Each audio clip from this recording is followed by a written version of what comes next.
다 같이 사도신경으로 우리의 신앙을 주 앞에 고백하겠습니다. 전능하사 천지를 만드신 하나님 아버지를 내가 믿사오며 그 외아들 우리 주 예수 그리스도를 믿사오니 이는 성령으로 잉태하사 동정녀 마리아에게 나시고 본디오 빌라도에게 고난을 받으사 십자가에 못 박혀 죽으시고 장사한 지 사흘 만에 죽은 자 가운데서 다시 살아나시며 하늘에 오르사 전능하신 하나님 우편에 앉아 계시다가 저리로서 산 자와 죽은 자를 심판하러 오시리라. 성령을 믿사오며 거룩한 공예와 성도가 서로 교통하는 것과 죄를 사하여 주시는 것과 몸이 다시 사는 것과 영원히 사는 것을 믿사옵나이다. 아멘. 찬송가 202장 찬양하겠습니다. 주께서 나를 사랑하니 즐겁고도 즐겁도다. 주께서 나를 사랑하니 나는 참 기쁘다. 찬송가 202장 찬양하겠습니다. 하나님 아버지 주신 책은 귀하고 중하신 말씀일세. 기쁘고 반가운 말씀 중에 날 사랑한단 말 참 좋도다.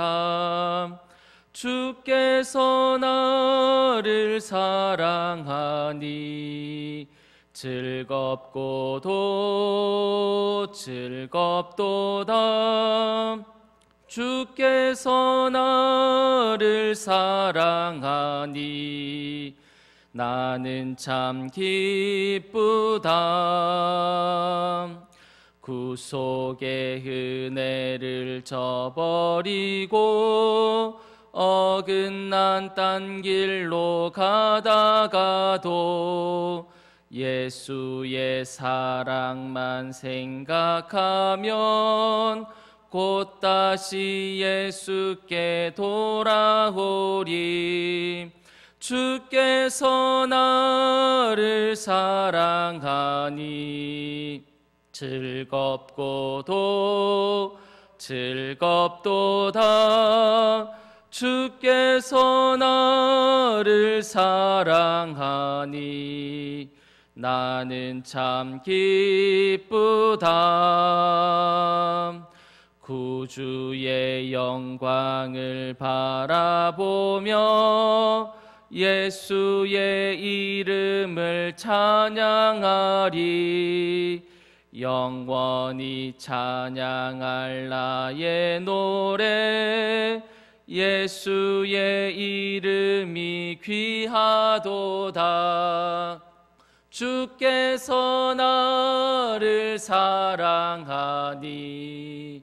즐겁고도 즐겁도다. 주께서 나를 사랑하니 나는 참 기쁘다.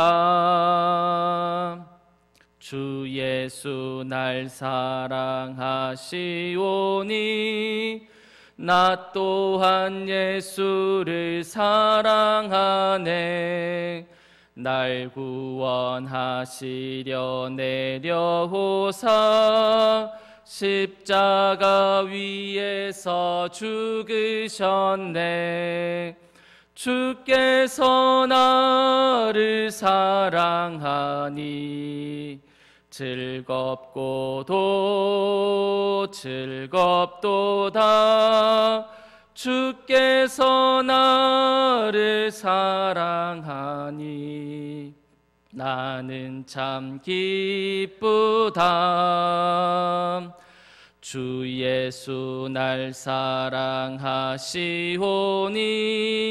마귀가 놀라서 물러가네.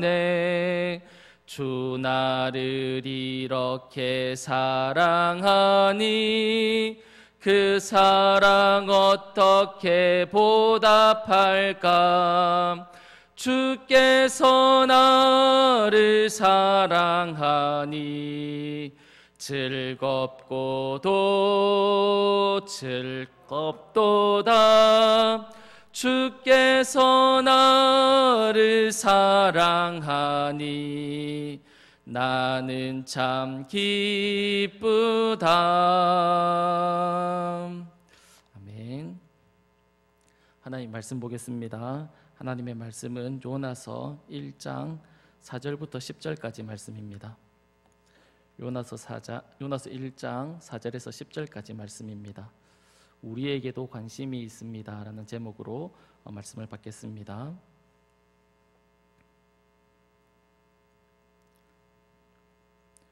요나서 1장 4절에서부터 10절 말씀입니다. 한 절씩 교독하겠습니다. 여호와께서 큰 바람을 바다 위에 내리심에 바다 가운데 큰 폭풍이 일어나 배가 거의 깨어지게 된지라. 사공들이 두려워하여 각각 자기의 신을 부르고 또 배를 가볍게 하려고 그 가운데 물건들을 바다에 던지니라. 그러나 요나는 배 밑층에 내려가서 누워 깊이 잠이 든지라. 선장이 그에게 가서 이르되 자는 자여 어찌 미냐. 일어나 내 하나님께 구하라. 혹시 하나님이 우리를 생각하사 망하지 아니하게 하시리라 하니라. 그들이 서로 이르되 자 우리가 제비를 뽑아 이 재앙이 누구로 말미암아 우리에게 임하였나 알아보자 하고 곧 제비를 뽑으니 제비가 요나에게 뽑힌지라. 무리가 그에게 이르되 청하건대 이 재앙이 누구 때문에 우리에게 임하였는가 말하라. 내 생업이 무엇이며 내가 어디서 왔으며 내 나라가 어디며 어느 민족에 속하였느냐 하니 그가 대답하되 나는 히브리 사람이요 바다와 육지를 지으신 하늘의 하나님 여호와를 경외하는 자로라 하고 같이 읽겠습니다. 자기가 여호와의 얼굴을 피함인 줄을 그들에게 말하였으므로 무리가 알고 심히 두려워하여 이르되 내가 어찌하여 그렇게 행하였느냐 하니라. 아멘.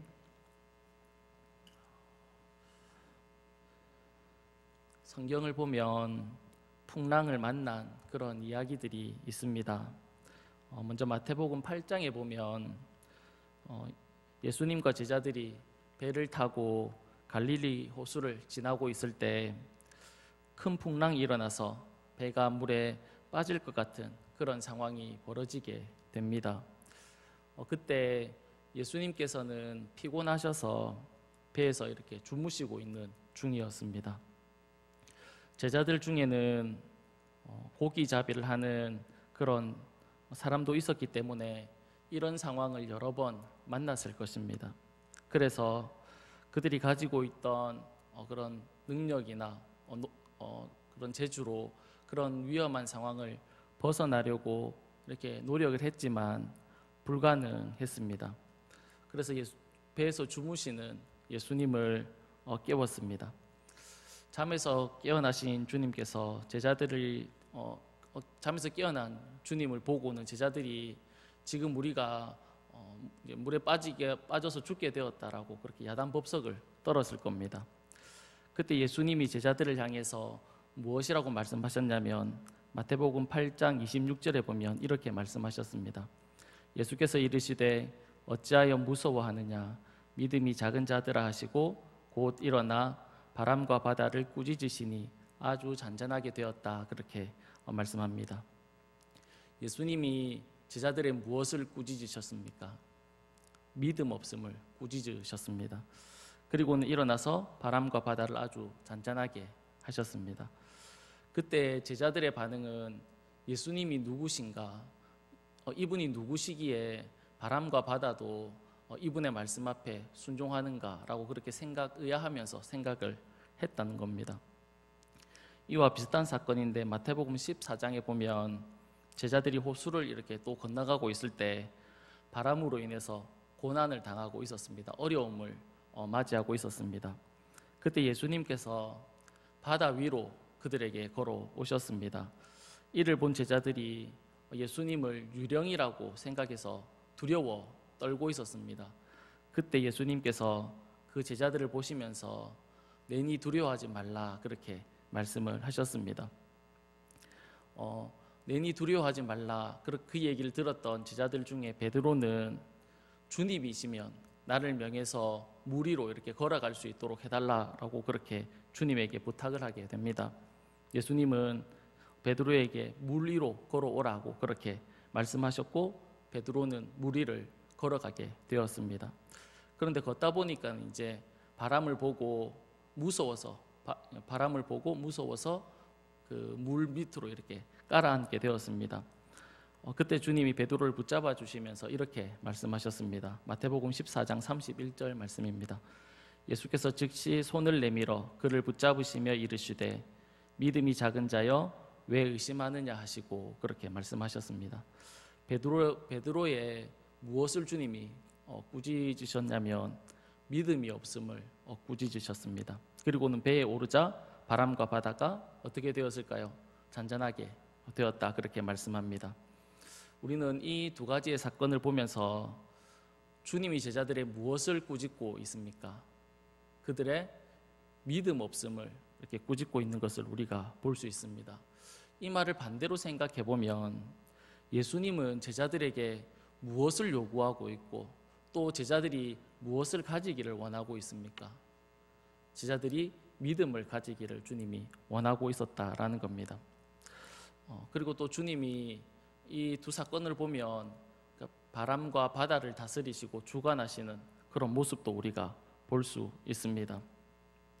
그러니까 주님이 제자들에게 요구하는 것이 있었고 그리고 또한 바람과 풍랑을 주님이 다스리고 계시다라는 것을 가르쳐주고 싶었던 겁니다. 이와 마찬가지로 오늘 본문에도 보면 하나님의 말씀에 불순종하는 그런 요나에게 하나님이 요구하는 것이 있었습니다. 그것은 바로 순종이라는 거였습니다. 하나님은 요나가 자신의 말에 순종해서 니느웨로 가기를 원하고 있었습니다. 그런데 요나는 그런 하나님의 명령이 싫어서 다시스로 도망을 가고 있는 중이었습니다. 그런데 하나님이 도망가는 요나를 더 도망가지 못하도록 풍랑을 일으켜서 지금 요나가 가는 그 길을 하나님께서 막고 있다는 겁니다. 이런 모습을 보면서 떠오르는 단어가 있었습니다. 하나님의 말씀이 싫어서 그 말씀에 순종하기 싫어서 도망가는 요나, 그리고 그 도망가는 요나를 하나님은 막고 계신 이런 모습을 보면서 떠오르는 단어가 있었는데 그 단어가 바로 오늘 제목에도 나오듯이 관심이라는 단어였습니다. 하나님은 니느웨에 하나님의 뜻을 전하기 위해서 꼭 요나를 보내야 했을까요? 다른 사람이면 안 되는 그런 조건이 있었을까요? 그런 것은 없었다라는 겁니다. 요나 말고 다른 사람을 니느웨에 보내도 니느웨에 있는 그 사람들이 회개를 했을 것입니다. 꼭 요나가 아니어도 되는 일이었습니다. 그런데 하나님은 그렇게 하지 않았습니다. 자신의 말에 불순종해서 도망가는 그 요나를 버리고 다른 사람을 들어서 하나님의 일을 사용하시지 않았다라는 겁니다. 도망가는 그 요나를 하나님이 끝까지 이렇게 출격해 가셔서 싫다고 도망가는 요나를 기어이 끄집고 와서는 니느웨로 보내야만 했다는 겁니다. 그러니까 하나님에게는 꼭 요나가 필요했고 그 일은 꼭 요나가 감당해야 되는 일이었다라는 겁니다. 이런 하나님의 모습을 보면서 하나님은 요나에게 참 관심이 많다라는 그런 생각이 들었습니다. 그렇게 보였습니다. 왜 하나님은 요나에게 그렇게 관심이 많았을까요? 그가 어떤 신앙에 탁월함이 있어서 그런 것일까요? 아니면 그가 신앙생활을 아주 잘했기 때문에 그런 것일까요? 근데 우리가 볼 때는 그렇게 보이지는 않는다는 겁니다. 왜냐하면 지금 요나는 하나님의 말씀 앞에 불순종해서 도망가고 있는 상황이기 때문에 그렇습니다. 그리고 4장으로 가면 요나는 하나님 앞에 화를 냅니다. 그런 모습을 볼 때 요나의 어떤 신앙의 탁월함, 하나님 말씀에 순종하는 그런 모습 때문에 하나님이 꼭 요나여야 했다는 것은 아니다라고 생각이 든다는 겁니다. 그렇다면 왜 하나님은 요나에게 그렇게 관심이 많았을까요? 이유는 특별히 없다라고 생각됩니다. 하나님이 요나에게 이렇게 관심을 가지고 꼭 요나를 보내야만 하는 그런 특별한 이유는 없었다라는 겁니다. 그냥 하나님은 요나에게 관심이 많았던 겁니다. 그가 탁월해서도 아니고 그가 하나님을 위해서 어떻게 했기 때문에도 아닙니다.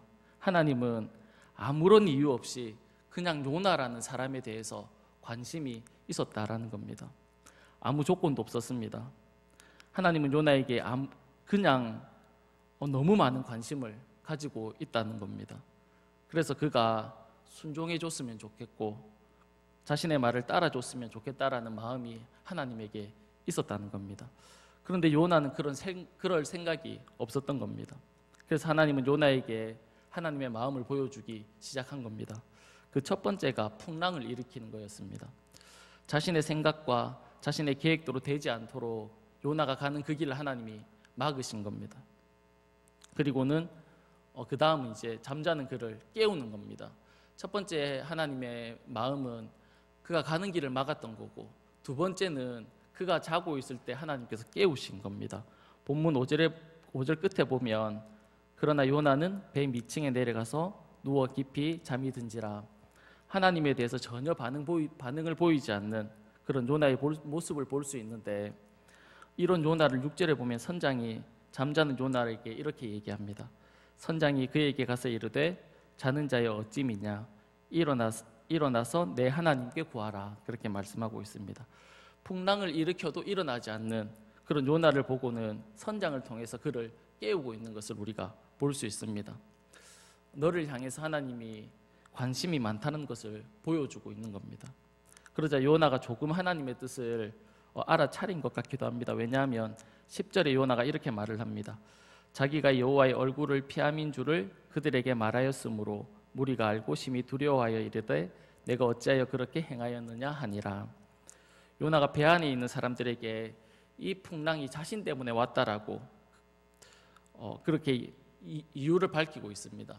내가 하나님의 얼굴을 피해서 지금 도망가는 상황이기 때문에 이런 큰 풍랑이 일어났다라고 그렇게 이유를 이야기합니다. 사랑하는 여러분, 하나님은 요나에게 관심이 있었습니다. 그래서 하나님께서 풍랑을 일으킨 것입니다. 하나님은 요나에게 관심이 있었습니다. 그래서 그를 잠자고 있는 그를 하나님이 깨우신 겁니다. 그가 특별해서도 아니고 탁월해서도 아닙니다. 순종을 잘해서 그런 것도 아닙니다. 그냥 하나님은 단지 요나에게 그냥 관심이 많이 있었던 겁니다. 그래서 그가 바라는 것이 있었다면 이제는 불순종하는 것이 아니라 순종의 삶을 살았으면 좋겠고, 잠들어 있는 삶이 아니라 깨어 있는 삶이기를 하나님이 원하시고 있었다는 겁니다. 이것이 어쩌면 하나님이 우리를 대하는 모습일 수도 있다라는 생각이 들었습니다. 요나에게 관심이 많으셨던 것처럼 하나님은 우리에게도 관심이 많다는 겁니다. 우리에게 왜 관심이 많을까요? 우리가 어떤 신앙의 탁월함이 있어서 그런 것일까요? 아니면 우리가 하나님의 말씀 앞에 순종을 잘하기 때문에 그런 것일까요?